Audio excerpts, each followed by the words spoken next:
bienvenue à tous les fidèles des jeudis de la FGC. Donc, c'est la première édition du deuxième semestre de 2025. Donc, comme on disait, on remercie beaucoup les intervenants parce que c'est jamais facile. La semaine de la rentrée est toujours chargée. C'est pas simple de se libérer. Et donc, on les remercie vivement pour ça. Juste pour vous dire que on aura un autre épisode le 2 octobre. Jeudi 2 octobre, qui sera cette fois-ci consacré aux ouvrages d'Arel Delanoë. Donc, c'est un ingénieur constructeur du début du XXe siècle qui a réalisé plusieurs grands et magnifiques viaducs dans les Côtes d'Armor pour les lignes départementales des Côtes d'Armor, qui est un des premiers contributeurs du premier règlement de béton armé. Et le webinaire traitera aussi de la manière dont les ouvrages ont été réhabilités et dont ils sont traités dans un réseau de voies vertes par le département des Côtes d'Armor. Donc ça, c'est rendez-vous le 2 octobre. Ensuite, début novembre, c'est pas encore en ligne, c'est la commission jaune qui vous proposera un sujet sur la prise en compte de la gestion de l'eau sur les chantiers. Voilà pour le programme de nos webinaires. Autrement, sur notre site, vous trouvez toutes les activités classiques des délégations régionales et des visites. Et puis, j'en profite aussi pour vous rappeler on organise donc les journées techniques GC 2026 qui se dérouleront les 11 et 12 mars 2026, donc à Paris, dans les locaux de la SMA BTP près de la porte de Versailles. Donc la thématique, c'est l'ingénierie augmentée, l'ingénieur augmenté. Donc c'est le poids des technologies numériques dans les métiers du génie civil. Et donc l'appel à communication est en cours. Donc j'imagine que chez Bouygues, il y a sans doute un sujet forcément à, à mettre en exergue pour participer à ce colloque et parmi les participants aussi. Donc n'hésitez pas, l'appel de communication est ouvert pour l'instant. Voilà, je vous embête pas plus longtemps. Je passe la parole à Jacques Resplandino, qui est le président de la délégation Méditerranée et qui a été un peu le grand organisateur du webinaire de ce soir. À toi, Jacques. Oui. Bonjour à tous. Donc je partage. Hop. Bon, comme d'habitude, mais là je serai très bref. Je fais une petite présentation de notre délégation, essentiellement de ce qu'on a dans le tuyau. Voilà. Voilà. Voilà. Donc bon, la FGC, je pense que c'est pas la peine de le rappeler. Donc vous le connaissez tous. Donc c'est bien un lieu d'échange pour tous les acteurs du génie civil. Et ça, c'est très important pour tous nos ingénieurs architectes. Je pense que c'est vraiment précieux. Donc, un gros travail également, et ça, c'est un point très important de la FGC au niveau technique, hein, travail sur des thématiques innovantes, en partenariat également avec des associations internationales partenaires. Voilà, au niveau régional, donc là, dans l'esprit de la FGC, on a un bureau qui gère la délégation et dans lequel on a essayé de regrouper tous les acteurs de l'acte de construire, hein. On a à la fois des maîtres d'ouvrage avec le CEREMA. On avait le département, le CG34, Eduardo Santos, qui nous a quittés. Et bon, là, c'est pas encore dans la liste, mais normalement, on devrait nous rejoindre. C'est encore Anne Chastel de la métropole. Bon, on a également des architectes avec Eric Galligani et des entreprises avec Vinci, Eiffage, Bouygues Construction et des maîtres d'œuvre également avec CETEC. Et normalement, on devrait également faire entrer un collaborateur de Mathieu Hébert, hein, via Arnaud Varchelac, mais c'est encore en cours. Voilà. Donc, en 2024, nous avons participé à 4 manifestations. Donc, au mois d'avril, une journée visite de chantier sur l'élargissement de l'autoroute A9 entre le Boulou et le Pertus, donc, qui a été organisée conjointement avec la délégation Sud-Ouest, hein. Donc, on avait peu de participants pour un sujet extrêmement intéressant, hein. Il s'agit des 4 grands ouvrages qui arrivent sur la frontière espagnole. Au mois d'avril, toujours au mois d'avril, le 18, une journée sur l'élargissement de la 57 à Toulon avec Escota. Donc, très intéressant parce que au-delà de l'élargissement de la 57, évidemment, il s'agit d'un projet périurbain extrêmement important pour la métropole de Toulon. Nous avons également beaucoup été impliqués dans le congrès international BFUP, que l'AFGC national, les instances nationales, ont organisé en partenariat avec la FIB et la RILEM à Menton, du 21 au 23 octobre 2024. Il y a 220 participants au Palais de l'Europe à Menton. Et dernière journée très intéressante, organisée avec la métropole de Marseille sur le chantier du tramway Valtram, Marseille-La Bouilladis. Voilà, quelques photos très rapides. Donc là, sur la première journée sur l'autoroute A9, on voit des gros viaducs. La journée sur la 57, donc extrêmement intéressant parce qu'on a beaucoup d'ouvrages avec des interférences de circulation urbaine, d'aménagement urbain. Donc c'est très, très, très, très riche en termes de quantité, nature de travaux, d'aménagement, problème d'impact et exploitation. Ça a des photos sur le congrès international à Menton, donc, où on a essayé d'accueillir, je dirais, nos partenaires étrangers avec à la fois des conférences de haut niveau qui permettent vraiment de mettre en valeur notre savoir-faire et le savoir-faire de tous les entreprises et les responsables qui travaillent dans le domaine des BFUP, et bien sûr, de profiter du cadre de la Riviera française. Dernière journée sur le Valtram, également très très intéressant parce qu'on est vraiment en site urbain avec des impacts très forts, y compris environnementaux, avec des ouvrages hydrauliques dans des sites très contraints. Voilà. Au niveau 2025, donc on a fait en septembre une conférence visite de chantier sur la ZAC des Clozones à Valbonne, à Sophia Antipolis, avec au sein de Polytech Nice, Polytech Nice Sophia. On a eu à peu près 115 participants avec une participation très intéressante des étudiants. Conférence, on avait prévu en juin une conférence sur les bétons de site, béton d'argile et béton bas carbone. Le 10 juin et qui a été annulée par manque de participants. Donc oui, en fait, excusez-moi, la conférence sur les actes d'éclosion, c'est le 23 avril. Hein. Si il y a un problème dans les dates. Ouais. Notre conférence aujourd'hui du 4 septembre sur l'autoroute A8, l'élargissement du viaduc de Cabrol. Et on a deux autres conférences en tuyau.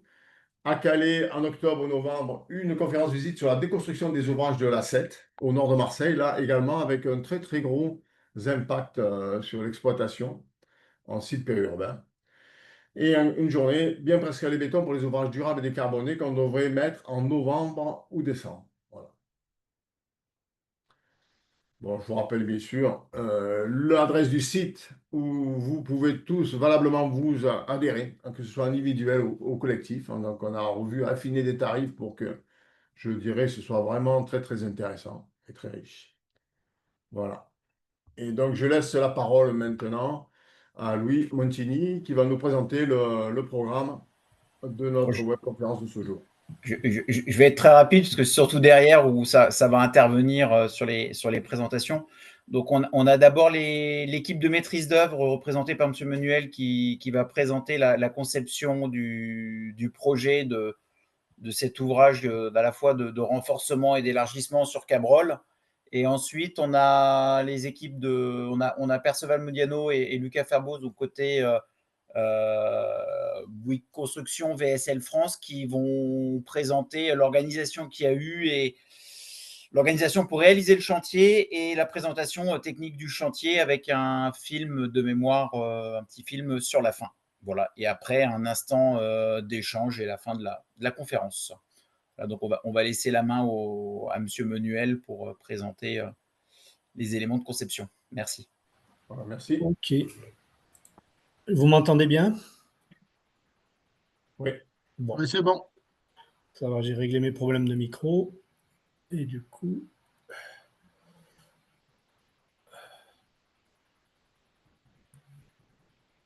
Hop.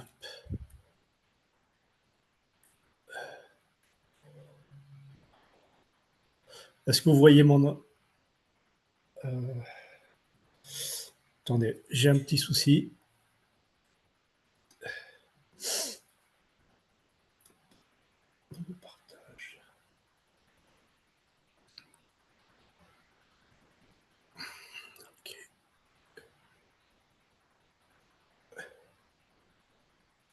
Une seconde.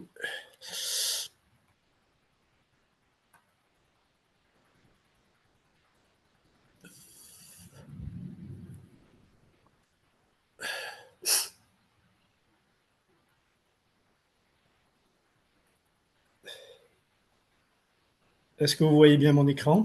Impeccable. Parfait. Donc, je vous présente la partie amont, conception de l'élargissement du viaduc de Cabrol, mais ça ne peut pas se dissocier de l'opération d'aménagement de l'échangeur de Menton. Donc, je vais vous parler aussi également de ce qui s'est passé autour et qui a déterminé le besoin d'élargissement du viaduc de Cabrol. Donc, nous sommes sur l'échangeur de Menton, le dernier échangeur d'A8 avant la frontière italienne. On est sur la section La Turbie, frontière italienne, qui est très particulière. C'est cette section qui a été toute première construite en 67-69 à cause de l'arrivée de l'autoroute des Fleurs d'Italie, qui était déjà avant les infrastructures françaises. Si on zoome un peu sur l'échangeur de Menton, vous voyez apparaître cet échangeur à quatre bretelles. Vous avez à droite le viaduc de Caraï, un grand viaduc de 500 mètres, et le viaduc de Cabrol dont on va parler. C'est une autoroute qui est située dans une zone très accidentée, succession de viaducs et de tunnels. Si on regarde une photo aérienne de l'échangeur de Menton, vous avez les quatre bretelles dans le fond. Devant, vous avez le viaduc de Cabrol avec le viaduc nord à gauche. Vous avez la bretelle d'insertion et vous voyez qu'elle est très pauvre en longueur et que c'est une zone accidentogène parce que les gens ont du mal à rentrer sur l'autoroute et ils n'ont pas de voie d'accélération pour entrer sur l'autoroute et il y avait très fréquemment des accidents ou des risques d'accident. Et parallèlement à cette bretelle d'insertion, vous voyez la route départementale qui est à droite. Alors c'est un peu pompeux pour s'appeler route départementale, mais c'est une ancienne route de chantier qui a été reconvertie en route publique, route départementale. On revient sur la section La Turbie frontière. Elle est très particulière. C'est la première construite dans le secteur. Et elle comporte 9 viaducs qui ont une conception très particulière. Vous les avez en liste de Gorbio jusqu'à Garavant, en passant par Cabrol. Ces viaducs ont été construits à l'époque par le groupement GTM Boussiron. Ce Cabrol fait 264 mètres de long, 6 travées, et il comporte 2 caissons de 10 mètres de large pour porter 2 fois 2 voies de circulation. Caissons de 2,50 m de hauteur et 10 mètres de large. Voilà l'élévation du viaduc. Vous avez en fait un ouvrage qui fait 265 mètres de long. Et la particularité qui apparaît tout de suite ici, c'est que les tabliers sont encastrés sur les culées et que le seul joint de dilatation qui existe sur ce pont, il est sur la pile P3, tandis que le tablier est totalement encastré sur les culées. C'est comme si on était sur un appui intermédiaire de continuité. Vous m'entendez bien ? Vous m'entendez ? Oui, très bien. Oui, très bien. Excusez-moi, je ne suis pas familier du Zoom, donc je préférais m'en assurer. La particularité, c'est que le tablier béton précontraint est encastré sur culée, que les câbles vont s'y ancrer en arrière sur une longueur de 10 mètres. Les culées sont extrêmement massives, elles sont fondées au rocher ou sur des gros pieux, et on n'a pas la situation classique d'un joint de chaussée en extrémité d'ouvrage. Les piles sont des piles, je dirais, très répétitives, en section en I, avec ce que vous voyez. Et à l'endroit de la pile P3, à l'endroit du joint central sur le pont, on a donc effectivement un joint où on a une cohabitation d'une section rétrécie, d'une articulation fraicinée, et d'un appareil d'appui néoprène glissant. Toutes les autres conditions d'appui sur pile sont des articulations fraissinées. Ça veut dire que ce pont comporte uniquement 2 appareils d'appui néoprène et un ensemble d'articulations fraissinées. Ce sont des ponts qui ont été construits à l'avancement avec un cintre autolanceur avec le schéma que vous voyez. À noter qu'à l'époque, les cadences étaient très soutenues et ce pont a été construit avec un étuvage du béton du tablier. Voilà une photo de l'époque où on voit comment on va réaliser la construction à l'avancement. La construction à l'avancement nécessite d'avoir des joints de construction légèrement décalés des appuis, et vous en voyez un ici sur la photo. À l'époque, il n'y avait pas de réglementation sur le pourcentage de manchonnage. Cette précontrainte était manchonnée à 100%. Et ce qui va expliquer un peu l'origine des défauts qu'on va vous présenter un peu plus loin. De la même façon, pour aller vite, il y avait des plaques d'about préfabriquées pour améliorer les cadences de construction. On voit ici la partie réalisée en premier avec sa plaque d'about préfabriquée, les ancrages des 7T13 avec le manchon et la précontrainte de la travée suivante. Donc, je reviens sur le schéma statique et la façon de construire. On a bien donc un encastrement sur les deux culées, un joint de dilatation sur la partie centrale. On a des joints de construction entravés au nombre de 4, une précontrainte 7T13. On pouvait avoir jusqu'à 2 fois 16 câbles par joint, c'est-à-dire 16 câbles par rame. Couplage 100%, il faut bien le retenir, c'est un sujet qui détermine la suite de tout ce qu'on va voir. Voici un aperçu du câblage, celui qu'on a reconstitué lorsqu'on a fait le recalcul du pont avec ST1. On l'a recalculé avec ST1, avec la saisie complète du câblage et en appliquant les règles du BPEL. Vous voyez un aperçu de la travée C0P1 qui est côté Nice et la travée 3, P2, P3 qui arrive au joint de dilatation. Vous avez tous les câbles ancrés ici avec un faisceau extrêmement serré. L'origine des défauts. Donc, lors d'une inspection courante, on a des symptômes significatifs d'affaiblissement de précontrainte, c'est-à-dire les ouvertures de joints de construction, des bruits de frottement, de craquement, et donc le viaduc de Cabrol Sud, c'est le viaduc de Cabrol Sud qui a déclaré le premier en 2007 ce défaut. Tous les autres ouvrages sont tous de conception similaire, ils arrivent tous pratiquement l'un après l'autre au même phénomène, mais le précurseur a été Cabrol Sud en 2007. Alors, on l'a recalculé, on a bien vu que la conception initiale du manchonnage était très défavorable. On a des pertes qui n'ont pas été faciles d'évaluer à l'endroit des manchons. On pense qu'on perd énormément de précontraintes à l'endroit des manchons, surtout quand on est à 100%. Mais par contre, ce qu'on a pu mettre en évidence, c'est que le calcul d'origine qui a été fait avant le BPEL en 1968, il ne tenait pas compte du gradient thermique. Et ce gradient thermique, il est amplifié par le climat très ensoleillé du site. Et chose particulière, on a pu mettre en évidence, avec des mesures faites avec le CT à l'époque, des gradients thermiques inverses dans cette région. Et aussi, surtout, un gradient thermique dans le sens horizontal sur le viaduc de Cabrol Sud, qui était très exposé, puisque au sud est exposé très directement au soleil. Et également, en 68, on ne faisait pas encore une assez bonne appréciation des effets du fluage du béton. Quand on a additionné tout ça dans le recalcul, on a bien réalisé que les joints de construction étaient décomprimés et qu'il fallait faire quelque chose parce que on entrait dans l'apparition des mécanismes de surtension sur la précontrainte existante.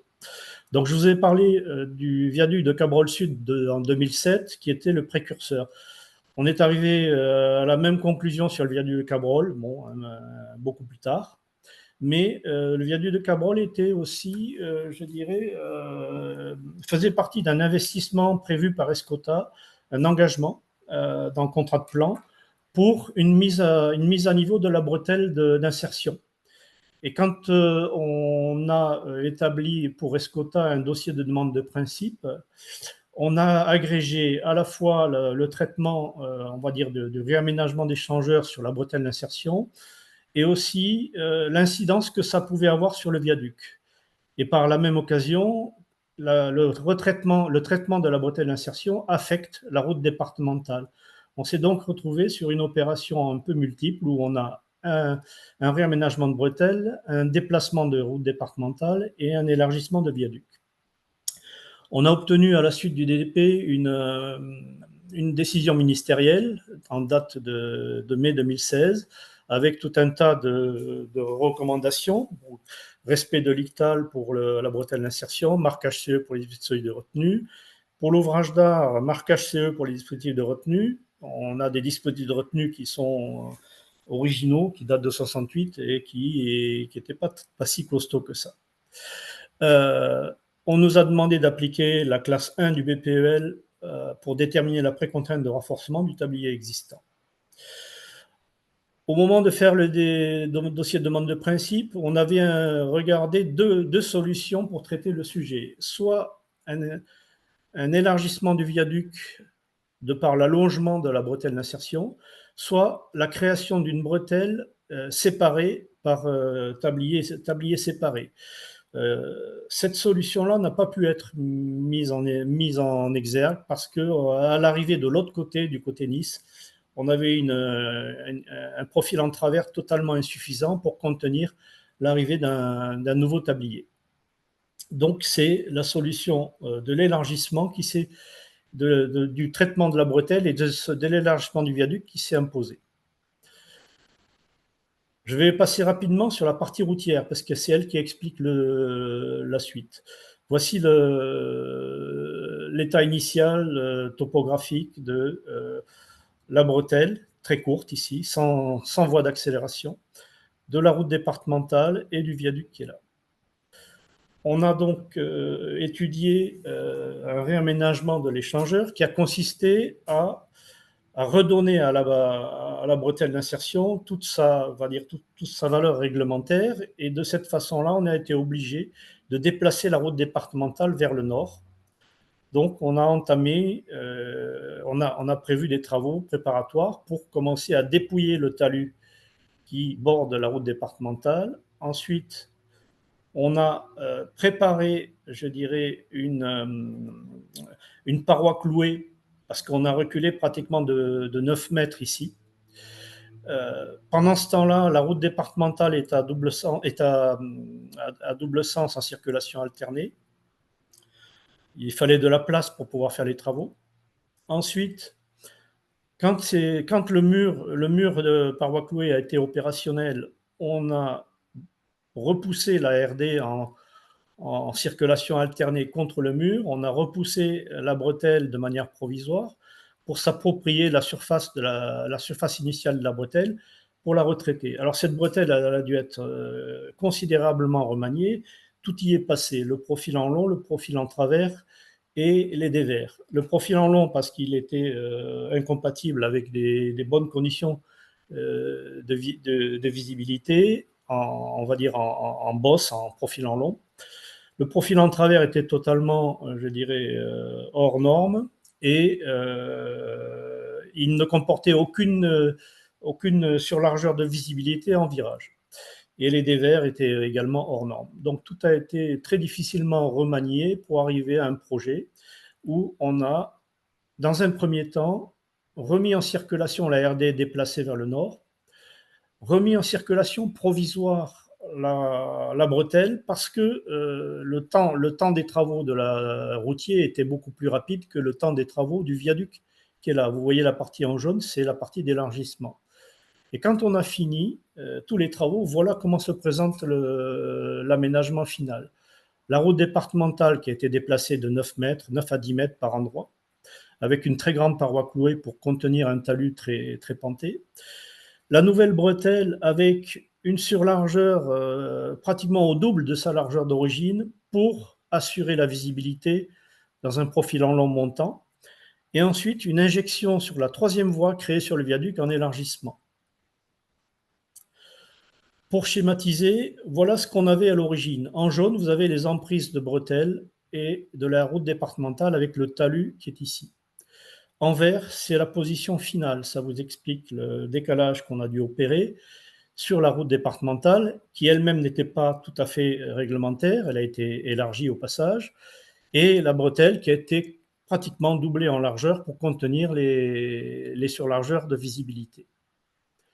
Donc, on a fait une entame de 9 mètres environ dans ce talus qui était schiste rocheux. Si on regarde ensuite qu'est-ce que ça fait sur le viaduc, on a en rose foncé les chaussées d'autoroute d'origine et en violet les chaussées d'autoroute rajoutées. Le projet a accumulé plus de 800 mètres carrés de surface de chaussée neuve sur l'autoroute, dont 90% sur le viaduc. Et on voit sur le viaduc qu'on a procédé à un élargissement, ensuite à un biseau de fermeture et ensuite à une surlargeur résiduelle dont je vais vous expliquer la raison. Si on regarde l'élévation du viaduc, vous avez Italie à droite et Nice à gauche. Le besoin d'élargissement de 3 mètres pour obtenir cette voie d'insertion correcte et réglementaire était nécessaire sur 141 mètres. Ensuite, on avait besoin de faire un dégressif sur 64 mètres pour aller théoriquement à zéro. Et en bleu, ici, une zone où théoriquement, on n'avait besoin d'aucun élargissement. En réalité, pour pouvoir faire un élargissement qui est digne de ce nom structurellement, on a été amené à mettre en place une structure mixte, une poutre caisson métallique, avec une dalle béton d'élargissement en largeur variable. Pour 2 raisons, nous avons poussé la poutre métallique jusqu'à la culée côté Nice. Pour la première raison, c'est de pouvoir placer un dispositif de retenue normé tout le long sur une bordure qui était digne de ce nom.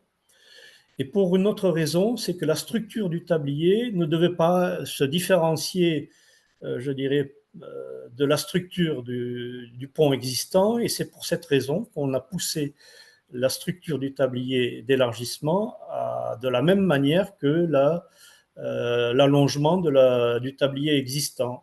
De la même manière, la structure métallique d'élargissement a été encastrée sur les culées et a prévu un joint sur la pile centrale P3.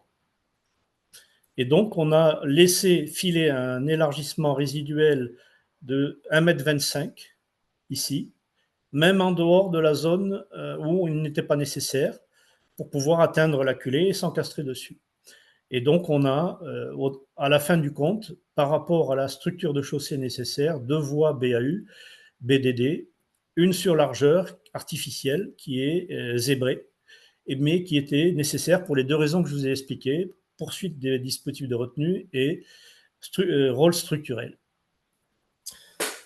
Le dispositif de retenue qui apparaît sur les plans était une BN 416. Bon, il a été imposé en norme CE. C'est finalement une barrière Euro H3 F1 qui a été retenue. L'avantage de cette barrière, c'est qu'elle a un ancrage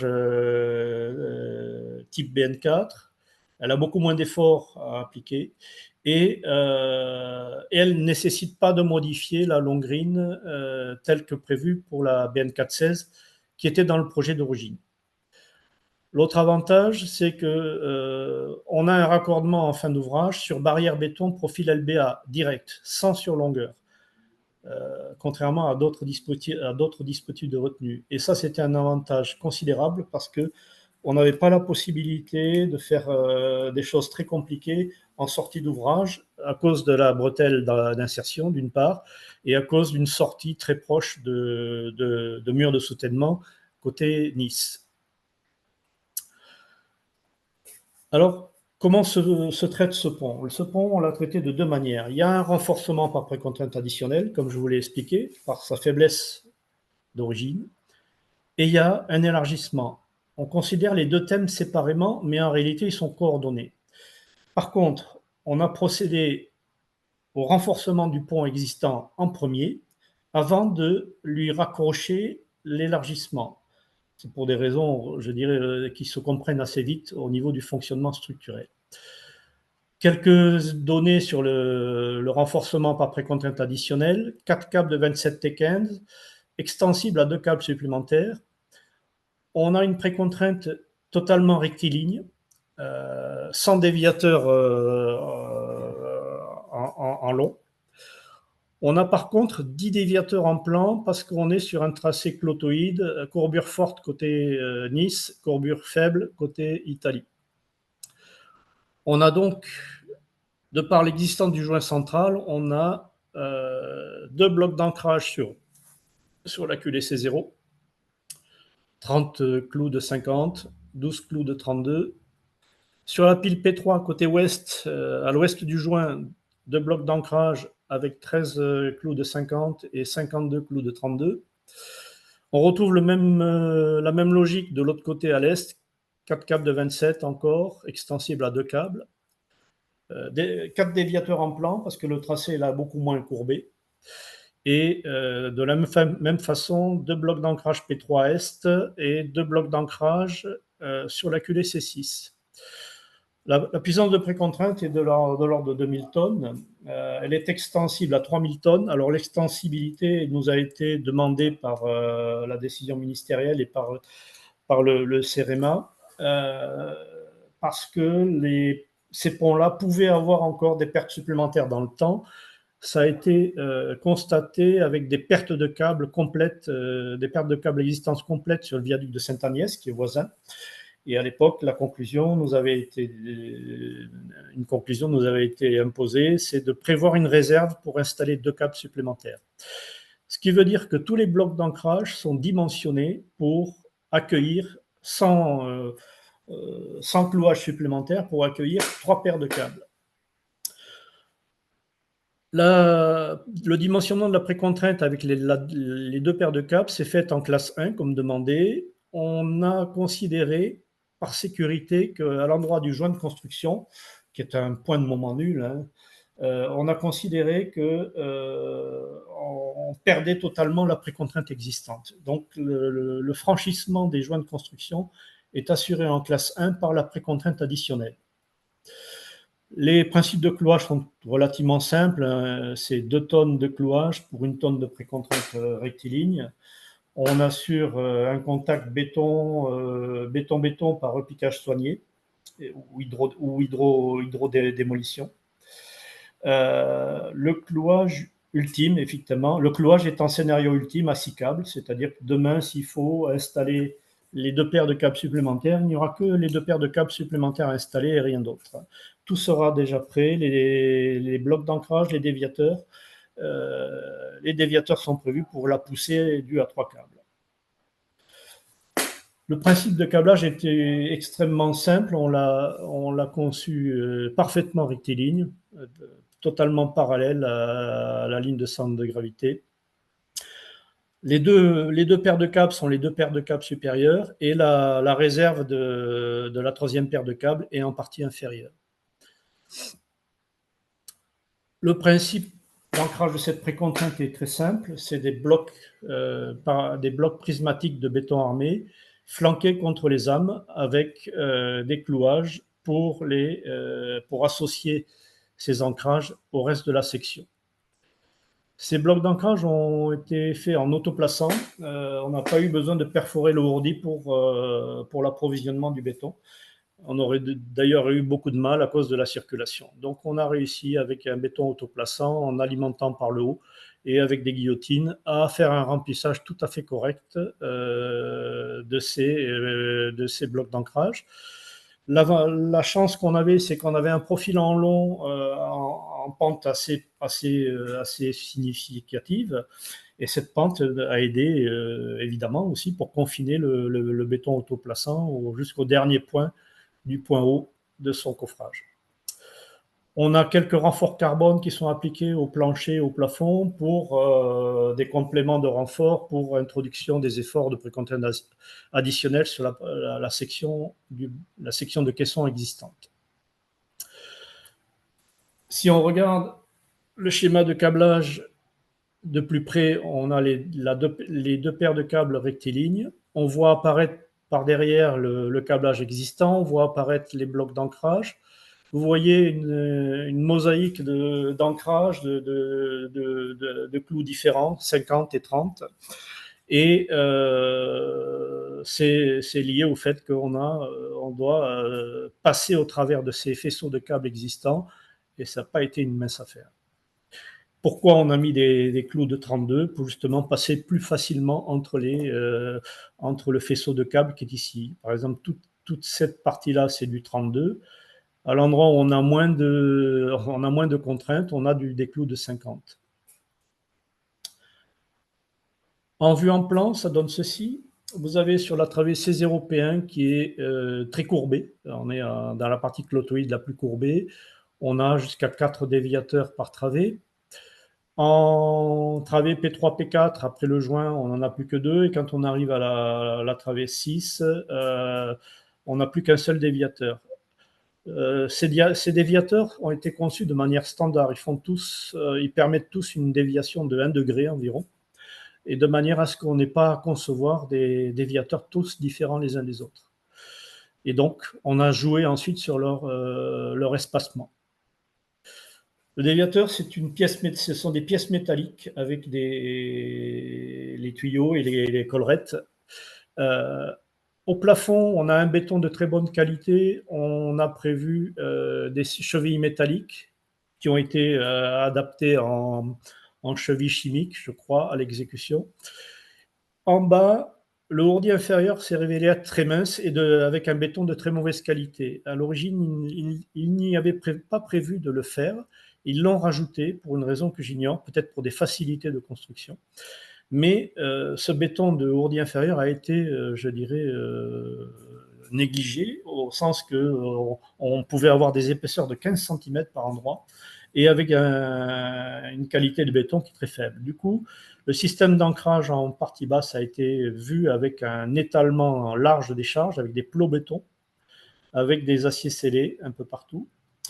Et à la fin du compte, le déviateur, il y en a un qui pousse vers l'intérieur, il y en a un qui pousse vers l'extérieur, en fonction de la courbe. On a globalement une 50aine de tonnes, le chiffre exact, je ne le connais plus, et 50 tonnes en tenant compte des 6 paires de câbles. Avec les 2 paires de câbles, on est plus près de 30 et quelques tonnes. Le déviateur est dimensionné pour prendre les 50 tonnes, les 6 paires de câbles, et il renvoie les efforts sur les parties continues et suffisamment résistantes, qui sont les ourdis supérieurs et inférieurs. Quand on arrive sur la pile P3, on a des détails à régler. On a la fameuse articulation fraisinée d'un côté et l'appareil d'appui glissant de l'autre. Donc, on a remplacé les appareils d'appui glissants. Pour pouvoir les remplacer, il fallait vériner sur une emprise où il n'y avait pas de renfort. On a donc créé des massifs de vérinage qui correspondent à cette image-là. Et on a fait autre chose d'un peu inhabituel, c'est qu'on a été obligé de renforcer la condition, d'intensifier la réaction d'appui sur l'articulation fraisinée de P3. Pourquoi? Parce que à la fin de tous les calculs d'élargissement, de renfort par précontrainte longitudinale qui a tendance à faire raccourcir le pont, on retrouve des efforts horizontaux ici qui sont plus importants, avec une descente de charge qui pour l'instant ne changeait pas. Et on se retrouve donc à être dans un ratio insuffisant. Donc on a artificiellement regonflé la réaction d'appui à cet endroit-là, avec 2 petits clouages verticaux de 50 mm et avec des blocs effectivement pour les accueillir. Et on les a mis en intérieur de la condition d'appui qui est ici. On a aussi renforcé la tête de pile parce que les besoins de vérinage le rendaient nécessaire. Quand on a vu ça, on a terminé la partie, on va dire, renforcement du pont. Et maintenant, on attaque la partie élargissement. Le tablier d'élargissement est à largeur variable. Il a une charpente métallique par caisson de très forte rigidité, continue, C0, P3, joint, P3, C6. On a un ourdi préfabriqué avec des clavages et des connexions par goujon sur des lumières. On a un entretoisement métallique réparti, tous les quarts de travée entre la poutre métallique et le caisson béton, de manière à ce que les deux ponts travaillent ensemble et que la continuité de Hordy ne soit pas matraquée. On cloue l'entretoisement métallique sur les faces latérales nord du caisson béton précontraint. Ça, c'est la partie tablier. La partie pile intermédiaire, il y a 5 piles intermédiaires, P1 à P5. On est obligé de construire des chevettes métalliques pour accueillir la charpente d'élargissement sur les 5 piles intermédiaires. On doit faire des renforcements en tête des piles pour ça, et on doit faire une liaison. Alors, on fait une liaison métallique entre les piles nord et piles sud. Je vous l'expliquerai pourquoi un peu plus tard. C'est quelque chose, on va dire, d'annexe. Élargissement des culées. Pour accueillir la charpente métallique qui va s'encastrer sur les culées, on crée des nouvelles culées contre les anciennes. Ces nouvelles culées, c'est des structures béton armées en élévation. Il y a des fondations micropieux sur des gros micropieux de 300. Et on encastre finalement la charpente métallique sur les culées BA. On assure une continuité de Hordy BA et aussi une continuité de structure béton armée des deux culées. C'est un peu plus compliqué que de le dire comme ça. La charpente métallique, c'est un grand caisson de 2,60 m de haut, 2 semelles de 70, 2 âmes de 20. C'est très, très rigide. Mais la raison essentielle de cette rigidité, c'est que l'élargissement ne peut en aucun cas matraquer l'existant. C'est l'inverse qui doit se produire, c'est l'élargissement qui doit soutenir l'existant. Et c'est la raison pour laquelle on a fait un caisson de très forte rigidité, sans variation de section tout le long, qui avait l'avantage de collecter les efforts dans un seul sens et pas de les renvoyer vers le tablier existant. Quand on regarde l'allongement de ce caisson, mais il est parfaitement constant. On a travaillé un petit peu la zone de joint pour pouvoir accéder, installer les joints de chaussée pour une engravure pour joint de chaussée. Vous voyez une photo qui est le préalable de la présentation de Bouygues, mais vous voyez comment le caisson s'est installé et a circulé le long de l'ouvrage existant. Les longueurs de charpente, 143 mètres d'un côté, 126 mètres de l'autre. Ça a été construit, alors je n'ai pas parlé de la construction, mais on verra ça avec Bouygues. Ça a été construit par travée entière avec des zones de joints soudés de manière un peu similaire à ce qui avait été fait pour la construction béton. Le Hordy béton, vous le voyez ici en pleine largeur, en largeur maximale. Vous avez la largeur du caisson métallique, plus pratiquement 2 mètres de console. Vous avez pratiquement les 3 mètres et quelques d'élargissement. C'est un Hordy préfa avec des lumières pour les connecteurs et des zones de clavage de proche en proche tous les 2,50 m. 2,50 m, c'est l'anthrax des barrières, des poteaux de barrière. La section est très, on va dire, a une épaisseur assez généreuse, tout simplement parce que on a considéré que la partie basse des 70 mm n'était que du coffrage. Ce n'est pas la partie résistante. La partie résistante, c'est la partie des 21 cm. Le Hordy préfa a été posé avec des ancres parce qu'il est naturellement déséquilibré. Je pense que Bouygues l'expliquera. Et ce Hordy préfa, il a suivi une largeur constante, puis ensuite variable, pour ensuite se rétrécir au seul aplomb de la poutre métallique. On a entretoisé l'élargissement de proche en proche, tous les quarts de travée, avec le caisson béton, de manière à ce que cette jonction-là ne souffre pas et que l'ensemble des deux sections existantes et nouvelles fonctionnent bien ensemble et qu'il n'y ait pas d'effort, je dirais, intempestif en travers. On a donc fait des croix métalliques, d'un côté soudées sur le caisson métallique, de l'autre côté attrapé par clouage avec des petits clous de 32 disposé de manière comme on l'a pu, parce que quand on a posé ces clous-là, on a rencontré la précontrainte existante et donc il y a eu pas mal d'adaptations au moment du chantier. Voilà l'entretoisement entravé avec lame de 30 et l'entretoisement sur appui avec lame qui augmente jusqu'à 75 de large. On parle ensuite des chevettes métalliques qui permettent d'accueillir la charpente métallique. Alors, j'ai été obligé de mettre une photo qui anticipe le visuel du chantier parce que c'est pas si facile que ça à comprendre. Mais on voit ici deux caissons, deux bracons. On voit ici une zone de béton rapportée avec du clouage qui va supporter les caissons ici et qui va attraper le pied des bracons. Et vous avez par-dessus ces deux caissons qui circulent le long des chevêtres des têtes de pile.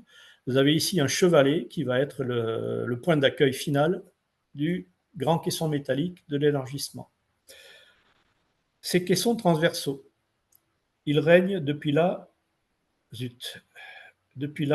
jusqu'à là, c'est-à-dire qu'ils font plus de 20 mètres de long pour attraper, in fine, la tête de pile tablier sud. Il y a une raison à cela, c'est que vous voyez le très faible espace entre les deux tabliers. Et une des premières considérations au séisme, même si le pont n'a pas été traité au séisme, c'est de l'améliorer. Et l'améliorer, c'est éviter l'entrechoquement. Et éviter l'entrechoquement, c'est relier les deux têtes de pile. C'est pour ça qu'on a amené les chevettes jusqu'à attraper la tête de pile sud. Comment ça fonctionne? On a cette console qui appuie sur un renfort de béton cloué sur la face nord de la tête de pile nord. On a ici une pièce de béton coulée entre les deux, caissons transversaux avec des scellements et un attrapage clouage sur la face sud de la pile nord. Tout ça permet de bloquer le fonctionnement, je dirais, de ces traverses. Ces traverses sont rendues encore plus rigides par des bracons de très forte section. Pourquoi on rigidifie tout ça? Parce qu'on ne peut pas se permettre d'avoir une dénivelée différentielle entre l'élargissement et le tablier existant. Donc, on a constitué tout ça, un ensemble extrêmement rigide pour qu'il n'y ait pratiquement aucun différentiel. Ensuite, quelques vues de plus près. Vous voyez une vue du nord vers le sud sur l'extrémité de ce chevette métallique. Les deux bracons, le renfort béton à l'arrière avec tous ses clous, les deux caissons transversaux, le chevalet, et sur le chevalet, la condition d'appui de la poutre métallique d'élargissement. Pour mieux percevoir ce qu'était le renfort béton, vous avez ici la semelle, enfin l'aile de la pile existante, et vous avez ici les pièces de béton rajoutées en autoplaçant, clouées, pour accueillir à la fois la force de pied de bracon et accueillir la force la plus importante d'appui des caissons transversaux. Revenons donc au sujet du liaisonnement des piles. On avait fait il y a très longtemps une étude de comparative si on liaisonnait ou on ne liaisonnait pas les piles. On s'est rendu compte que c'était sismiquement favorable, mais aussi surtout pour la raison que je vous ai dite, c'est qu'on empêche l'entrechoquement inéluctable des tabliers en cas de séisme. Le pont restera malgré tout à traiter in fine pour une remise à niveau sismique, si tel est le cas dans les décisions d'investissement qui seront prises. L'introduction de ces efforts en tête de pile n'est pas neutre au niveau de la tête de pile elle-même. Et l'apparition de cet effort important ici en pied de bracon introduit un couple de forces horizontales, je dirais, qui redonne du tranchant horizontal sur l'âme de vin qui est très mince. Et donc, le projet de base a consisté à dire qu'on renforçait l'âme de vin par deux engraissements de vin, béton armé, scellé, avec des aciers scellés, des aciers traversants. In fine, à l'exécution, une adaptation a été trouvée pour faire des renforts par tissu de carbone lorsque le bureau d'études d'exécution a fait des études beaucoup plus poussées sur l'introduction des efforts. On a réussi à limiter ça par des renforts par tissu de carbone. La liaison entre le ourdi existant et la nouvelle dalle BA, c'est, vous voyez ici le profil de la bordure d'origine, donc la fin du ourdi existant, la dalle préfa avec sa limite de ce côté-ci, et ici une zone de clavage. À cet endroit-là, tenant compte des recommandations de la décision ministérielle, on a mis des aciers scellés à 2 niveaux, et non pas un seul niveau, comme ça a pu se faire sur d'autres projets. Malgré, je dirais, l'entretoisement régulier, il y avait quand même des efforts à reprendre, et on a mis par principe et par sécurité du renfort carbone en sous-face de ce développé qui est à la fois le gousset, l'encorbellement existant et le dernier retour sur la partie clavée à l'élargissement. Ensuite, il faut amener le caisson d'élargissement jusque sur les culées.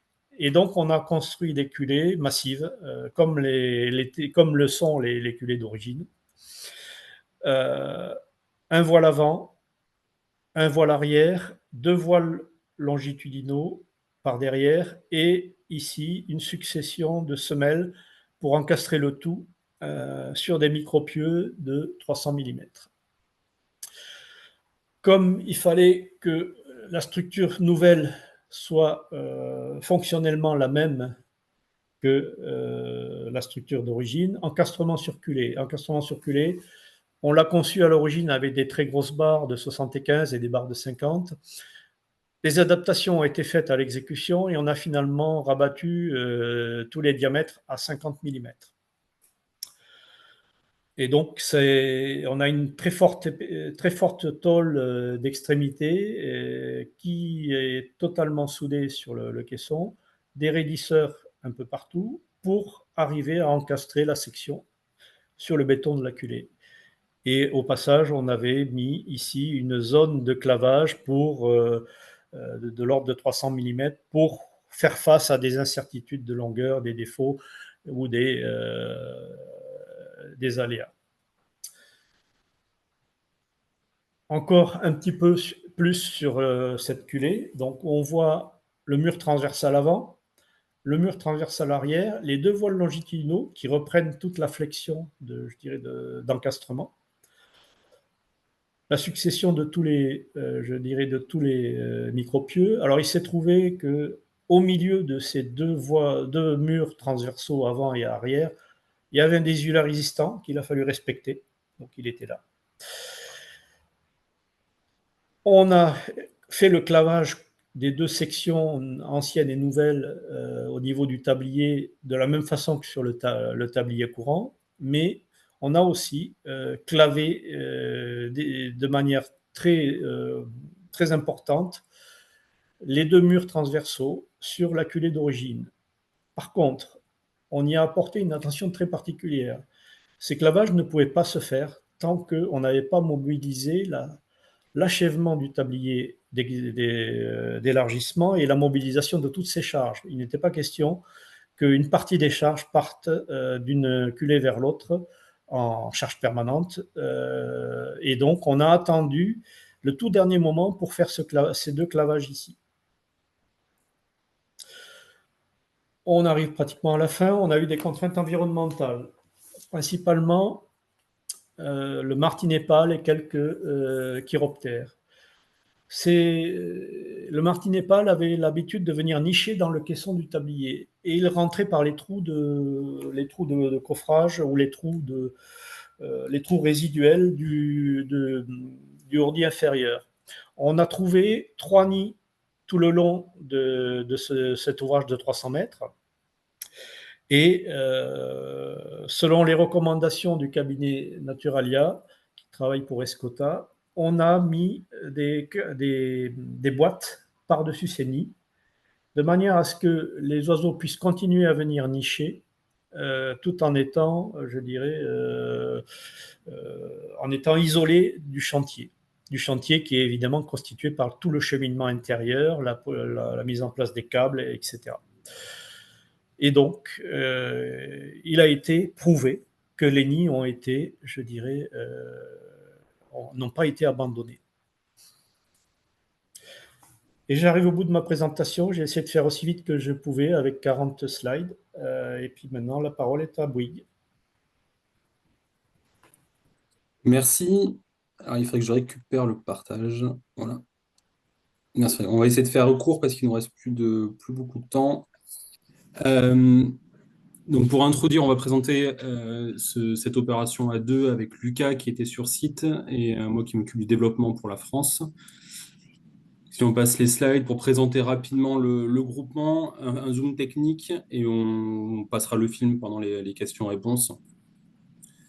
Donc c'est un groupement Bouygues TP Région France avec ses métiers de réparation et de renforcement VSL France, BIT pour la charpente, Colas pour les terrassements et la chaussée et Cogessi qui nous a accompagnés pour les études d'exécution.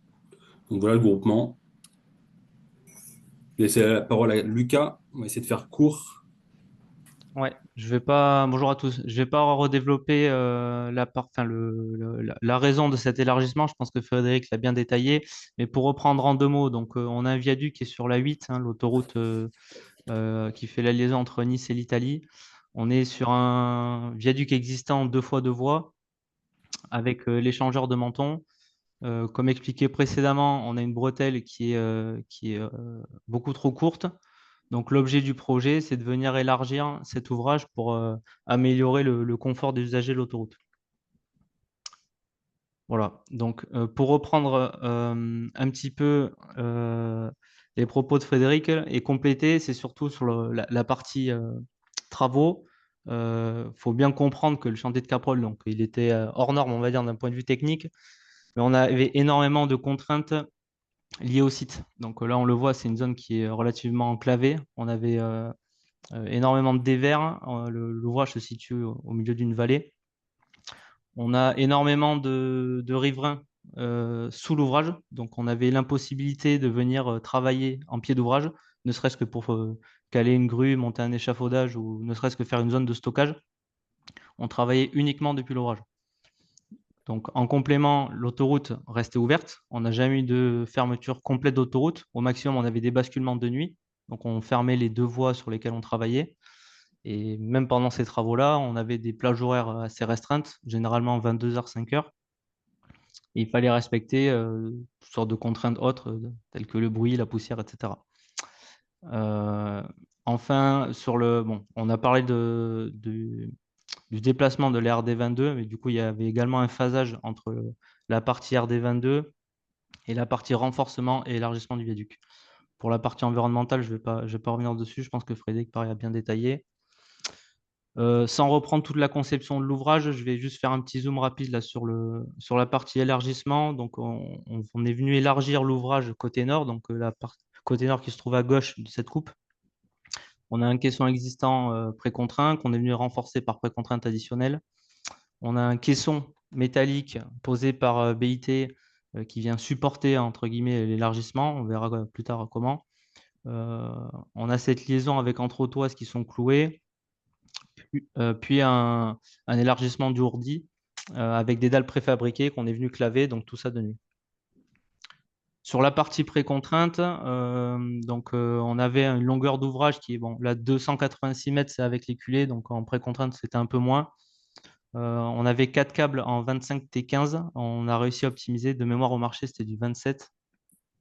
Donc on a précontrainte Toron clair, on est venu injecter à la cire pétrolière dans un second temps. Donc, au total, ça représente 28 km d'autoron, donc un peu plus d'une trentaine de tonnes d'autoron. Et ensuite, on avait un joint de chaussée intermédiaire sur la pile P3, ce qui fait qu'on a dû avoir 4 massifs d'ancrage intermédiaires, hein, pour dissocier les deux demi-tabliers sur cette précontrainte additionnelle. Donc, pareil, je réinsiste sur les contraintes d'exécution, ne serait-ce que pour réaliser un bétonnage. La pile P3, il faut se rendre compte qu'elle est à 150 mètres de la culée et à 50 mètres de haut. Donc, ne serait-ce que couler qu'un seul mètre cube, c'est une vraie contrainte technique. Et ensuite, on a les déviateurs métalliques. Donc, pareil, sur la conception, ça a bien été détaillé, mais bon, la particularité de ces déviateurs, c'était plutôt l'approvisionnement. Donc, pour toutes les appros du chantier, on est venu réaliser des trémies aux deux extrémités de l'ouvrage. Et après, toutes les mises en place se faisaient uniquement à l'intérieur du caisson.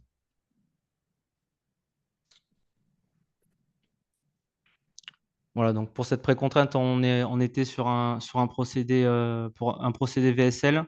Bon, comme je l'ai dit, on a réussi à optimiser, on est passé sur du 25T15. Petit détail sur les passerelles, parce que c'est une partie qui a pris énormément de place dans le projet.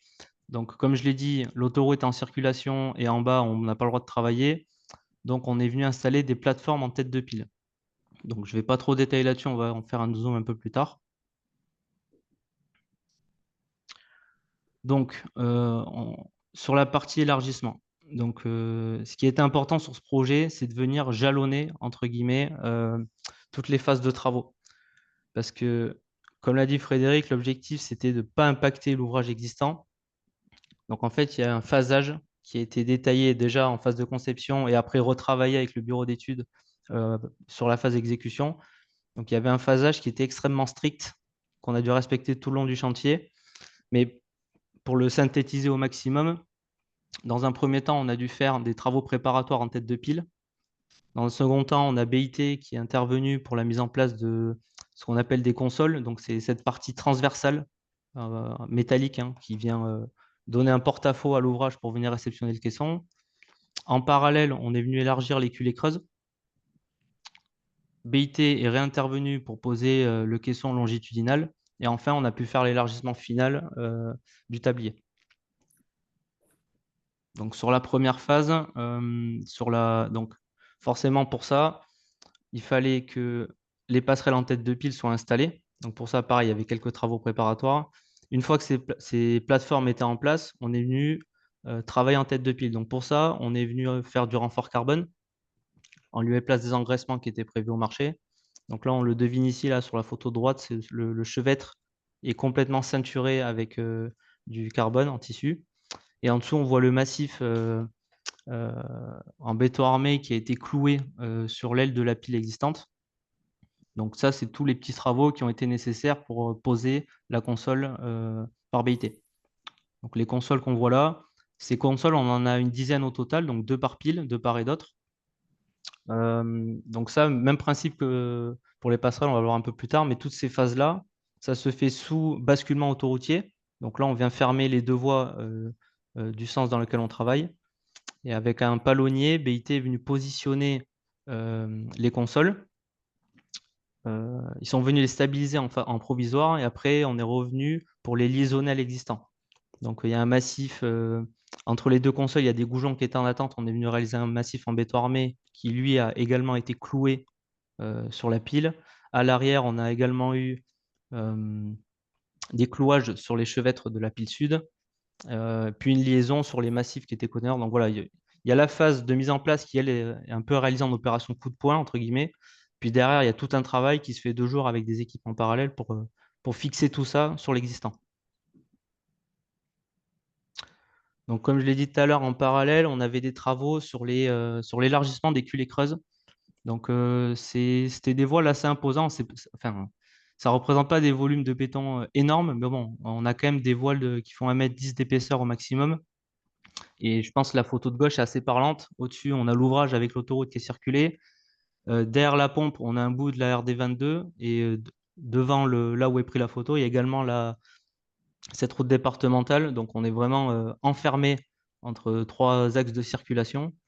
le tout en circulation, enfin en permanence. Donc voilà, des grosses contraintes d'accès pour ces voiles.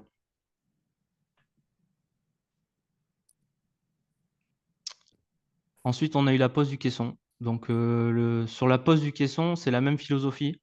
On vient réaliser ces poses sous fermeture de 22h à 5h. Donc c'est des opérations qui sont très spécifiques et très attendues, hein, parce que les basculements sont vraiment bloqués en avance avec l'exploitant. Là, ce qui a été fait, il y a un point d'appui qui a été utilisé, qui est environ à 3 km du chantier. Donc BIT a fait livrer tous ces éléments sur ce point d'appui. Ils sont venus assembler les caissons entiers. Donc tout a été soudé, peint et préparé là-bas. Et le caisson, donc un caisson entier qui fait plus de 40 mètres, il a été amené par Camag pendant la fermeture, avant d'être posé avec 2 grues en tandem. Donc opération quand même relativement complexe. Et toujours pareil, une fois que le caisson est posé, on vient le stabiliser en provisoire pour vite réouvrir l'autoroute à 5 heures du matin, pendant que d'autres équipes viennent faire tout le travail de liaison de jour en parallèle. Ensuite, sur la partie élargissement, donc là, il y a une succession de petites tâches. On retrouve un peu un phasage classique sur la réalisation d'un ouvrage standard, on va dire, si ce n'est qu'il y a eu un peu de démolition de l'existant. On a eu une longue grine à démolir. Ça n'a pas été évident. On a fait un mix entre de l'hydrodémolition et du sciage. Ensuite, on est venu poser nos dalles. Donc, pour la pose de dalles, elles ont toutes été posées de nuit également avec une grue mobile. On est venu, comme l'a dit Frédéric, on a un porte-à-faux, donc on avait un basculement sur ces dalles-là. Donc, ce qu'on devine sur la photo, il y a des tiges filetées et des papillons pour venir fixer ces dalles en provisoire, le temps de faire le clavage général du nouveau ourdi. Ensuite, on a appliqué une feuille d'étanchéité. On en a profité pour changer le joint de chaussée, mais également l'élargir, parce que le joint existant n'était plus suffisant. On a réalisé la longue grille en béton armé, sur laquelle on est venu fixer les nouveaux dispositifs de retenue, donc type H3. Et enfin, là, on voit une petite photo à droite de l'ensemble des liaisons qui ont été faites sous l'encorbellement existant. Donc, on devine le carbone. On devine aussi les entretoises. Donc, c'est peut-être pas très représentatif sur la photo, mais elles sont quand même très impressionnantes là, pour bien se représenter. Le caisson de mémoire, il fait 2,60 de haut, donc c'est quand même assez important. Et après, ce qu'on voit sur la droite, c'est les capots des clous des massifs d'ancrage de précontrainte.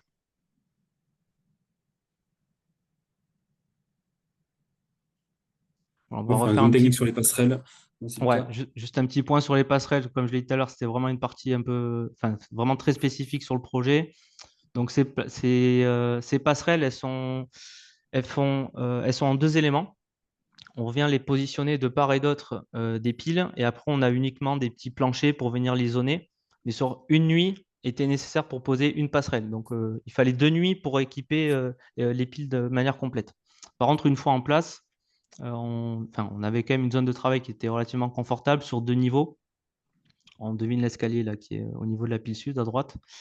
Donc, toujours dans la même philosophie, l'idée c'est de venir, si tu peux passer à la diapo suivante, s'il te plaît, Percival. Merci. L'objectif, c'est de venir approvisionner la passerelle pendant le basculement autoroutier. La partie en L qu'on devine, là, notre palonnier, on vient le déployer sur place. On vient brocher la passerelle. Donc là, on a une espèce d'outil en C complet qu'on vient positionner sur le côté de l'ouvrage. Et une fois que la passerelle est en place, on a une équipe de cordistes qui est venue utiliser des tiges filetées tout simplement pour suspendre la passerelle en provisoire. Une fois qu'elle a été fixée et sécurisée, on vient débrocher le palonnier et pareil, vite replier pour réouvrir l'autoroute au matin. Donc voilà, c'est tout ce phasage-là qui a été très long. Après, sur la dépose, on a réussi à optimiser. Sur la fin, on arrivait à déposer 2 passerelles par nuit, sachant que la dépose est quand même beaucoup plus simple que la pose. Et une fois que c'est fait, donc en fait, quand la passerelle est positionnée en provisoire, on avait des charges, je crois qu'on avait une charge max de 800 kg sur toute la passerelle. Donc, on envoyait une équipe de 2 avec un peu de matériel. Enfin, c'était vraiment très restreint. Le temps de faire toute la fixation sur les piles. Donc là, on est la fixation avec du scellement et des barres précontraintes traversantes, parce que les passerelles avaient tendance à s'écarter des piles. Donc on est venu les plaquer contre les piles avec des barres précontraintes.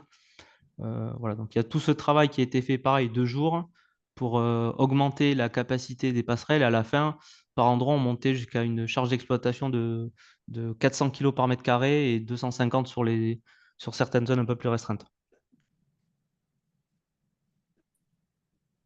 Voilà, donc là, quelques photos. Donc sur la gauche, là, c'était une des nuits de dépose. Donc on voit bien la grue qui est positionnée sur ouvrage, la passerelle qui est en train d'être tirée, qui est complètement brochée au palonnier. Donc c'est le fameux L retourné. Et sur la droite, on a une vue de l'ouvrage après élargissement et après avoir déposé les passerelles. Donc en partant du bas, on voit bien le massif qui est cloué sur la pile existante. On voit bien les bracons à 45 degrés qui supportent les 2 consoles transversales. On a un chevet métallique. Sur ce chevet métallique, j'en ai pas parlé, mais on a des bossages béton avec des appuis à peau injectables qui viennent supporter le caisson métallique. Et là, on est dans la partie en fin d'élargissement. Donc, on est après le biseau. On n'est plus en porte-à-faux sur le caisson. On est vraiment on est à l'aplomb du caisson. Et c'était uniquement des planelles. Là, on n'était plus sur des dalles préfets, on était sur des planelles. Je peux dire quelque chose, Luc? Bien sûr. C'est la zone où l'élargissement n'est plus nécessaire, mais qu'on le laisse résiduel à la largeur de la poutre, à la fois pour que on assure l'ancrage de la barrière de bout en bout et à la fois pour que l'élargissement ait le même fonctionnement structurel que l'existant. C'est ça. Donc là, en reprenant, je reprends juste la dernière photo, pardon. En partant de la droite, on voit bien, on devine 2 points noirs. Il y en a un dernier complètement à droite de la photo, donc côté sud. Donc ça, c'est les clous pour venir brêler la console sur la pile sud. Et en revenant vers la gauche, en revenant vers le nord, on devine tous les massifs qui ont liaisonné les consoles entre elles et qui eux-mêmes ont été fixés sur la pile. Donc voilà, là, on a une belle vue d'ensemble avec le caisson, on devine les entretoises et on voit bien le biseau qui vient, enfin l'élargissement qui a grandi à mesure qu'on se rapproche du côté Italie. Ok, donc on a terminé la présentation, ouais, donc c'était une belle opération, environ 20 mois de travaux avec une équipe de 30 compagnons, 3000 heures d'insertion aussi réalisées et 0 accident sur l'opération. Donc c'était une belle réussite sur ce plan. Ce qu'on peut faire, Didier, c'est qu'on peut partager le film qui est d'ailleurs sur YouTube, hein. Donc, le dernier film, et si vous voulez intervenir dessus, pas de problème.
Voilà, après, c'est sur la fin de l'opération.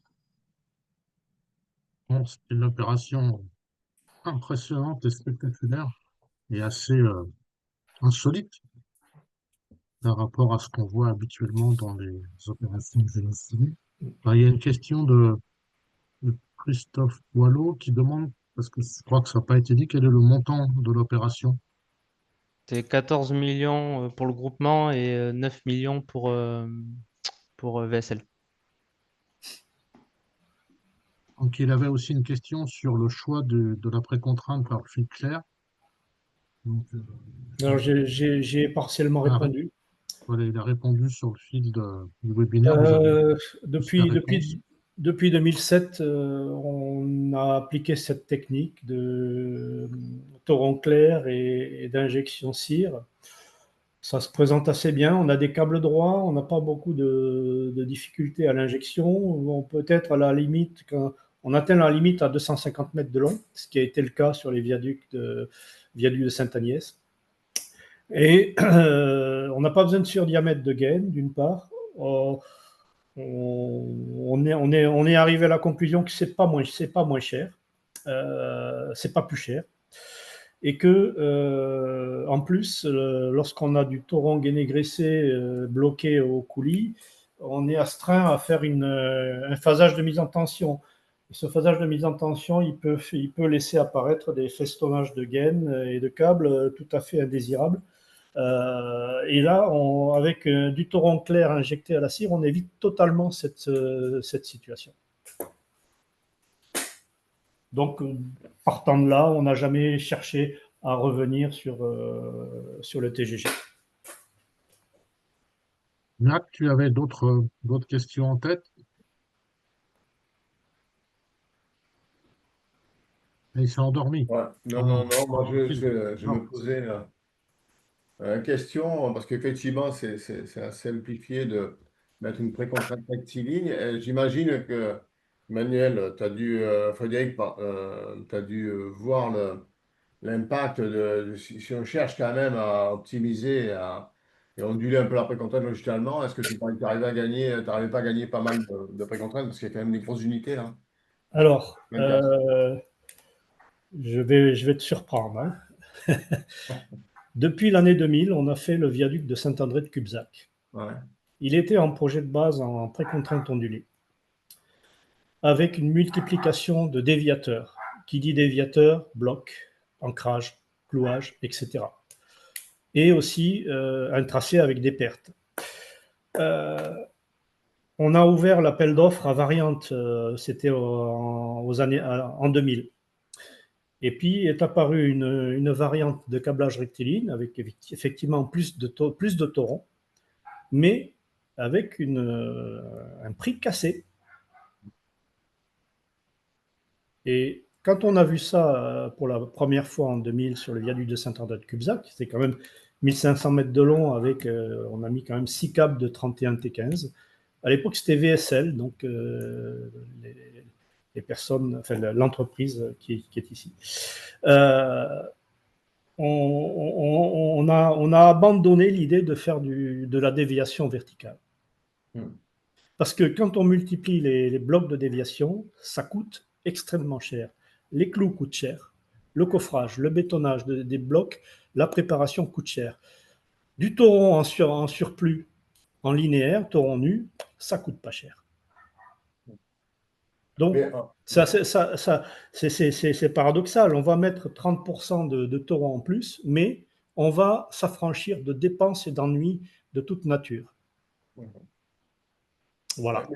Quand tu es quand même obligé de mettre des déviateurs, même s'ils sont tout systématiques, il y a la courbure. Donc finalement, je ne pense pas que tu augmentes le nombre de déviateurs si tu le mets. Ah ben, on a mis des déviateurs pour la courbure en plan, c'est tout. Voilà, tout à fait. Donc tu n'es pas forcé Les déviateurs, ils sont là que pour la courbure en plan. Si le pont était droit, on n'aurait pas de déviateurs, on n'aurait que des systèmes d'empêchement de vibration. Mais non, mais dans le cas de ce genre de courbe, finalement, ça n'augmentait pas le nombre de déviateurs, c'était peut-être un peu plus compliqué. Bon. En fait, on a fait, comme je l'ai expliqué, un principe de déviation et des déviateurs standards à 1 degré de déviation, ce qui permet je dirais de limiter la charge transversale à la 50aine de tonnes, ce qui est tout à fait qui est gérable. On aurait pu dévier plus fort, mais ça n'avait aucun intérêt. Et là, on a pris des déviateurs standards et on les a modulés en espacement en fonction de la courbure du pont qui était variable. J'ai peut-être pas été assez attentif dans la présentation, mais le renforcement par précontrainte additionnelle des caissons, les câbles ont été mis en tension avant de mettre la passerelle, enfin de claver Oui, l'élargissement sur le caisson métallique.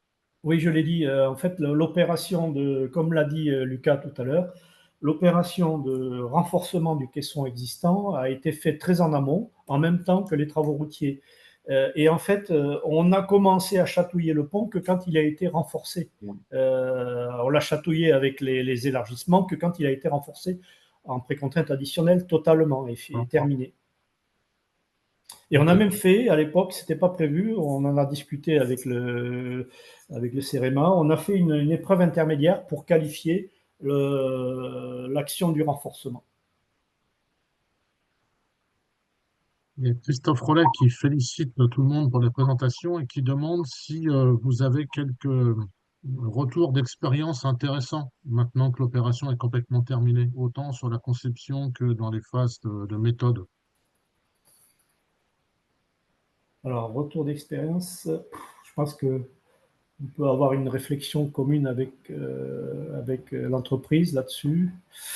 Moi, Alors, vous avez pu remarquer qu'on a gardé des clous de 50, ce qui aujourd'hui ne sont pas normalement dans l'éventail possible. On en a longuement discuté avec GCA à l'époque et on a eu l'autorisation de faire des essais de convenance sur ces clous de 50 pour permettre leur utilisation parce qu'actuellement, on est limité plutôt à 40. Et donc, ça s'est bien passé. Et donc, il faut savoir de toute façon que ces clous ne travaillent. Ce sont des clous de précontrainte. Ce ne sont pas des clous qui travaillent en surtension. C'est-à-dire qu'une fois qu'on les a tendus, ils appliquent la charge et il n'y a pas de sollicitations qui viennent décharger, je dirais, cette précontrainte. Donc, on n'a pas de sujet, je dirais, de fatigue. On n'a qu'une fonction de clou classique sans surtension. On s'en est assuré sur les clouages de tabliers surculés.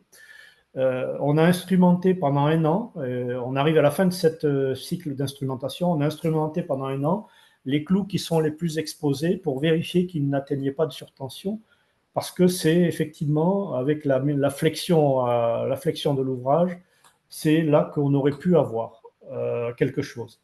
Les mesures ont été faites sur 1 an de manière très précise et on a mis en évidence que le calibrage des clouages était tel que, je dirais, on n'avait pas de problème de risque sur là-dessus. S'agissant des clous, des blocs d'ancrage, eux, ils ne subissent rien du tout que d'être tendus et pour la postérité. J'ajouterai une chose, c'est que le mode de calcul des clous, les usages font que on est très très défavorable sur la perte, le recul d'ancrage supposé. Et un clou de 50, habituellement, on le calcule à 100 tonnes par sécurité, avec des pertes de recul qui sont quand même plus fortes que la réalité. Moi, on a instrumenté des clous avec des cellules de charge depuis 2007, le premier viaduc de Cabrol Sud. Eh bien, on a des clous qui sont toujours à 130, 125 tonnes, quoi. Ok, merci. Oui, Tout tu as si toujours c'était des. à refaire, vous changeriez quelque chose? On t'entend pas bien, Didier. Je disais côté financier, si c'était à refaire, vous changeriez quelque chose? Vous pourriez améliorer les procédés? Ben, moi, au travers de l'exécution, il y a eu des adaptations finalement qui ont, je dirais, concrétisé des changements utiles. On a abandonné des clous de 75 parce que c'était abominable. Il n'y en avait que quelques-uns et c'était abominable. On est resté avec des clous de 50. J'aurais tendance à dire aujourd'hui, il vaut mieux faire des clous de 50 que des clous de 40. Parce qu'avec des clous de 40, on est à 60% de la charge du 50. Et donc, il faut multiplier les clous de manière très importante. On a beaucoup de mal à rentrer les clous dans les endroits où il y a beaucoup de câbles existants. Donc, quand on arrive à les rentrer, on essaye de ne pas en rajouter de plus. Et ensuite, si on a plus de clous parce qu'on passe en 40, on est obligé d'allonger les blocs d'ancrage et d'alourdir la charge sur le viaduc. Alors, ma question s'adressait de manière plus générale à l'entreprise. Bah, moi, si j'avais un point sur, bon, c'est une remarque assez générale, mais plus le projet est complexe, plus la période de préparation est indispensable. D'autant plus que là, sur des projets comme ça, on est extrêmement soumis à l'exploitation, hein. Donc, c'est-à-dire qu'on a un planning de basculement. Si on rate un créneau, bon, c'est tout un planning si on perd une nuit, on ne perd pas une journée sur le planning, hein. Ça a des répercussions qui sont extrêmement importantes. Donc, bon, c'est plus un message pour le maître d'ouvrage, mais ne pas hésiter à laisser des périodes de préparation plus importantes, quitte à les jalonner et mieux les cadrer. Mais voilà, sur un projet aussi complexe, ici, de mémoire, on avait 2 mois et demi de période de prépa pendant la période de Noël, donc c'était quand même relativement court. Voilà, je pense qu'il y a un point pour améliorer de manière générale tout le projet et le faire démarrer dans de meilleures conditions, c'est ne pas négliger la période de préparation. Moi, Alors, j'ai j'ai mis, une question complémentaire dans le fil de discussion qui concerne les fondations. Enfin, je dirais, est-ce que Oui. le renfort de poids de tout l'élargissement, etc., n'avait pas d'incidence sur les fondations et sur Alors, le dimensionnement des piles? nous avons instruit ce sujet tout au début, pratiquement il y a déjà 10 ans, hein, donc cette affaire a commencé il y a une dizaine d'années. On a fait faire une campagne géotechnique générale sur l'ensemble des appuis pour reconstituer, on va dire, les renseignements de sol. On a fait nos calculs. L'avantage de cette construction, qu'elle était extrêmement robuste et extrêmement surdimensionnée. Et donc, on est arrivé à la conclusion que les fondations pouvaient accueillir l'élargissement sans difficulté aucune et que les sections de pieds de pile, finalement, n'étaient pas si sous-dimensionnées que ça. Et je dirais que c'est paradoxal parce que si on augmente de la charge, on augmente sa capacité à reprendre un peu de moment. Voilà. Mais globalement, il y a une façon simple de voir les choses. Le caisson béton, c'est très lourd. La pile béton, elle est lourde. Le caisson métallique, il est léger. Et le ourdi béton, il est relativement léger. À la fin, quand on voit qu'on élargit le pont de 3 mètres et quelques, on se dit oulala. Mais en réalité, c'est pas oulala, c'est que le choix de la structure mixte a fait que l'augmentation de charge sur les fondations a été vraiment peanuts. On n'a pas fait de pile pour faire ce pont, on n'a gardé qu'un tablier. Et un tablier plus léger que l'origine, qui fait 10 mètres de large, qui est en plein béton, tandis que là, on a une structure mixte qui est très légère. Rigide, mais très légère. une question juste sur les. J'imagine que ça a été fait, bien sûr, sur l'effet de gradient thermique entre le métal et le béton d'origine. Qu'est-ce que vous avez pris à peu près comme différentiel thermique? Alors, je n'ai pas les données exactes, mais ça a été pris en compte, si tu veux. Ce qu'il faut quand même imaginer, si tu veux, c'est qu'on est couturé tout le long par le ourdi et qu'il ne se passe pas grand-chose. Mais ça a été calculé et ça a été déterminé comme étant quelque chose de vraiment très, très faible comme effet. Parce que c'est vrai qu'on a, comme vous l'avez mesuré, il doit y avoir également un gradient transversal important. Donc en plus, comme c'est le viaduc. Voilà. Mais il y a encore, c'est celui au nord. Donc, il y a la poutre. On a fait sous ces calculs-là, je ne les ai pas tous en tête maintenant, hein, mais ils ont été faits. J'ai une autre question juste en termes d'amélioration. Oui, parce que quand on voit sur la culée, finalement, la décision d'ancrer la poutre métal, un peu comme avait été ancré le béton par de la précontrainte, est-ce que ça n'aurait pas été plus sympa de faire directement passif, quoi, de faire entrer la charpente dans un massif en béton qui existait de fait, et de ne pas s'embêter avec des barres acérées dans une charpente super réduite, quoi, non? Pas une question, moi c'est un peu. Ça a été un choix. Ouais. On aurait peut-être mis plus de matière à faire comme tu le dis. C'était un choix. À un moment donné, il a fallu faire un choix. On a fait celui-là.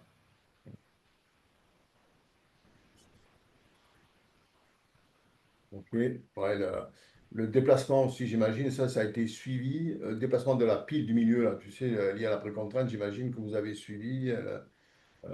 Ben ça, on l'a constaté parce qu'on en a fait plusieurs des viaducs. Bon, évidemment, quand on renvoie de 2000 tonnes de plus, ben ça réagit, hein, donc ça se raccourcit. Il y a une petite reprise de fluage qu'on a calculée. Tout ça, effectivement, ça fait que les têtes de pile se déplacent en longitudinal, légèrement. C'est de l'ordre d'un à plusieurs centimètres. Ça dépend de la distance à la culée, hein. Et évidemment, ça conduit à regarder un peu plus le joint de chaussée parce qu'évidemment, il n'est plus du tout dans les conditions d'origine. Voilà. Mais globalement, ce que tu dis, ça c'est important aussi, ça c'est un point parce que tu dis donc il n'a pas été encore, je dirais, renforcé sismiquement, mais tu considères que finalement la réparation qui a été faite va plutôt dans le bon sens et de le Alors, renforcer. elle va dans le bon sens parce qu'on avait quand même fait des calculs sismiques il y a plus de 10 ans, à l'époque du DDP. On s'était rendu compte que d'abord de liaisonner les têtes de pile, c'était quand même favorable. Bon, et ça l'est parce que l'entrechoquement, c'est quelque chose qui pourrait être destructeur, hein. Et là, l'entrechoquement, il est empêché d'une manière très simple, hein. Et on a aussi on a clavé les deux culées qui étaient indépendantes par le milieu. On a ouvert le béton et on a mis une pièce on a fait une saignée de clavage de forte importance pour que ça travaille ensemble, si tu veux. Tout ça, ça apporte du bonus. Ça ne met pas l'ouvrage aux normes sismiques, mais ça lui donne du bonus. Et le fait de lier peut-être aussi la pile centrale en tête, ça ne va pas faire de mal non plus aussi. Ouais. Ben ça renvoie des efforts et ça les partage, si tu veux. Ça ne renvoie pas beaucoup en efforts, mais ça permet de les partager. Ok. Bon, moi je remercie tout le monde. C'est vrai que c'est très impressionnant, hein.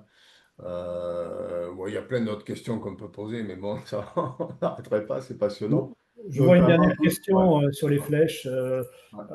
On s'est attaché à faire un entretoisement très réparti. De ce fait-là, il ne peut pas y avoir en fait de flèches différentielles entre les deux tabliers. Et s'il y en avait, ça serait destructeur pour la liaison du ourdi entre l'ancien et le nouveau. Forcément. Le choix de faire un truc comme Angile. Oui, évidemment, tous les problématiques, j'imagine, de repérage des câbles, parce qu'on a vu la forêt de câbles qu'il y avait dedans. Donc, ça, entreprise, vous avez fait quoi? Du radar? Qu'est-ce que vous avez fait pour arriver à percer vos barres Ouais, de du câbles? radar. Du radar, d'accord. Bon.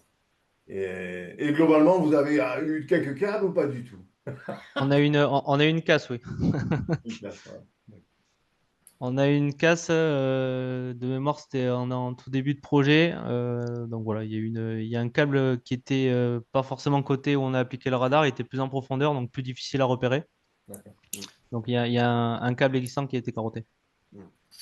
Alors j'ai souvenir de ça, effectivement. C'est un câble qui est situé à 5 ou 6 mètres à l'arrière, à 4 ou 5 mètres à l'arrière de l'avant de la culée. C'est dans la culée, hein, c'est ça, Lucas? Ouais, tout à fait. Bon, on s'est posé des questions là-dessus. Bon, les câbles d'origine, ils sont injectés au coulis. Un câble qui a été coupé, d'abord, il y a un très grand nombre de câbles. On peut avoir jusqu'à 20 câbles par endroit, par endroit sur les culées. Et donc, on en coupe 1 sur 20. Il faut se rendre compte de ça, première chose. Et ensuite, comme on est à plusieurs mètres en arrière on va dire, du plan d'encastrement, eh bien, le câble coupé en réancrage fait on ne perd pas forcément, je dirais, sa force au plan d'encastrement. Et une fois qu'on a franchi le plan d'encastrement, on est dans la massivité du béton de la culée, on n'a plus de problème particulier. Je pense qu'il faut conclure. Il est plus de 19h. Jacques, je te laisse un mot de conclusion. On t'entend pas bien, Didier, on t'entend pas. Je dis qu'on va conclure puisqu'il est plus Ouais. de 19h et qu'on a moins de spectateurs connectés. Donc, je te laisse le mot de la conclusion en remerciant bien évidemment tout le monde. Voilà. Donc, bah, écoutez, je remercie effectivement tous. Je vous remercie tous pour la qualité des présentations, hein. On voit, pour moi, je me suis, je dirais, régalé, hein, avec vu la technicité, la conception même de la réparation. Mais avec Frédéric Manuel, on ne s'entendait pas à moins parce qu'on sait que c'est vraiment quelqu'un qui connaît les ouvrages et arrive à, je dirais vraiment, à porter la technique haut en couleur, quoi. Et l'entreprise, alors, également impressionnant sur les méthodes, hein, la qualité, comme ça a été signalé également, la sécurité, hein, parce qu'il n'y a eu aucun blessé, vu la complexité du sujet. Moi, très impressionné aussi l'apport des poutres en nocturne sur le contrôle d'exploitation. Franchement, c'est magnifique. Ça donne, j'espère, ça donne un bel exemple de la technicité et de nos métiers de bâtir sur du patrimoine qu'il faut conserver, qu'il faut entretenir, qu'il faut upgrader, hein, qui se comporte au mieux.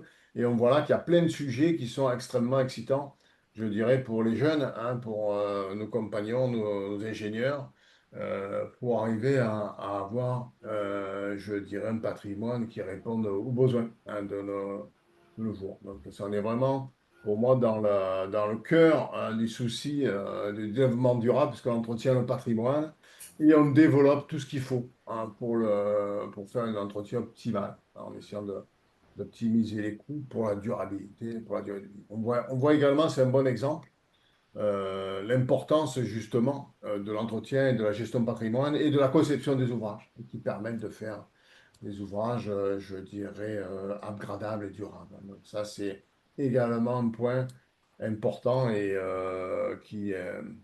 doit nous impacter tous sur la conception, hein, dans les ouvrages neufs.